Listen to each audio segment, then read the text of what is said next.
Hello! Welcome to Home and Everything, and this model is Cara unit. So, sinento ng ating foreman na gumawa rin sa bahay natin. So, check nyo yung mga vlogs natin about Cara model. Ang pinagawa dito is tiles. Kung makikita nyo po, ayan, 60 by 60 tiles. Pinalagyan ng konting divider going to the restroom. And nilagyan din ng extension pero tinanggal yung divider. Mamaya ipapakita natin. So, ito rin is yung ceiling.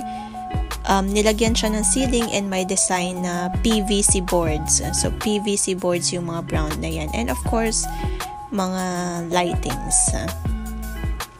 And pin lights. Okay, so ayan. Lumuwag siya dahil in-extend siya sa dulo. And tinanggal din yung divider. So, ito naman is PVC boards din yung brown sa baba. So, para siyang malaking or mahabang bar counter. Pwede rin yung buffet table. Ayan. Okay, so as you can see, maganda ang pagkakagawa. Very elegant, although medyo pricey. Sasabihin natin ang budget mamaya. So, ayan, PVC boards din yung ginamit dyan. Pareho sa ceiling, pero ibang design naman. Okay, so dito nakalagay actually yung divider. So, hanggang dito lang talaga ang Cara model. So, tinanggal yung divider and nilagyan ng extension. So, ang extension is nandyan yung sink. So, itong banda na to, itong area na to is sink na siya. So, hindi siya sinagad sa dulo para nalagyan ng window. Ayan. So, ito po ang sink niya. Meron din siyang tile trim. Maganda yung color ng cabinets.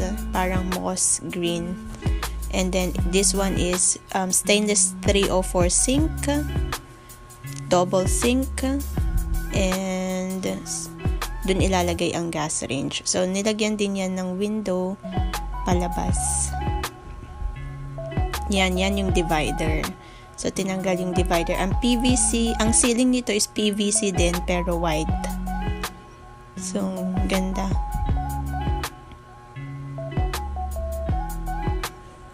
Malinis talaga tingnan kapag white. Lahat. Or two colors lang.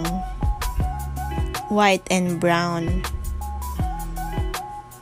Okay? So, ayan po ang Cara unit. So, ang budget na nagastos dito according kay foreman is almost 400,000 pesos. Okay? So, imagine, inside the house pa lang po yan.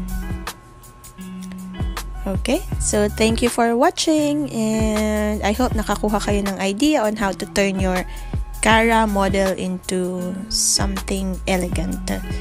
Okay, ang ganda rin ng lights niya sa ceiling. Napalibutan ng lights. Okay, thank you for watching and have a great day. Bye!